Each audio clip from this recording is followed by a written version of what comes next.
কথা মাফিক সরকারের প্রথম দিনে একটা ক্যাবিনেট মিটিং করতে হয়। আমরা ক্যাবিনেট কলিগরা সবাই বসছিলাম, ওখানে অ্যাডভাইজার মহোদয়রাও ছিলেন। মাননীয় প্রধানমন্ত্রী আমাদের উদ্দেশ্যে বক্তব্য দিয়েছেন, কিছু অনুশাসন দিয়েছেন।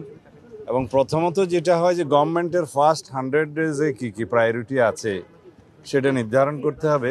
তা আমরা এবার 180 ডেজের একটা প্রায়োরিটি নির্ধারণ করেছি, সেটা পরে আপনারা জানতে পারবেন, আরও পরে ডিসাইড হবে। সরকারের অগ্রাধিকার বিবেচনায় আমরা প্রাথমিকভাবে দ্রব্যমূল্য নিয়ন্ত্রণে রাখা, আইনশৃঙ্খলা পরিস্থিতি আরও উন্নত করা এবং সরবরাহ চেইন আর কি সাপ্লাই চেইন ঠিক রাখা, আর বিদ্যুৎ এবং জ্বালানি সেক্টরে যাতে কোনো সমস্যা না হয়, গ্যাস এবং বিদ্যুতে, সেটার প্রতি লক্ষ্য রাখে। These are the priorities.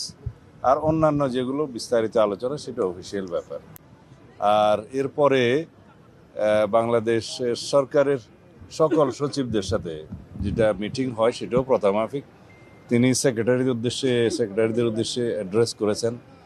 তাদেরকে তিনি বলেছেন যে জনগণ আমাদের ম্যানিফেস্টোর উপরে ম্যান্ডেট দিয়েছে, তো সুতরাং যেটা জনগণের ইচ্ছা, পিপুলস উইল প্রাধান্য পাবে। সেই হিসাবে according to constitution, according to law of the country এবং according to the rules of business, secretary এবং অন্যান্য সরকারি কর্মকর্তা সবাই যাবে এবং সরকারের সেই ম্যানিফেস্টো বাস্তবায়নের জন্য তারা আন্তরিক হবেন, সে আহ্বান জানিয়েছেন।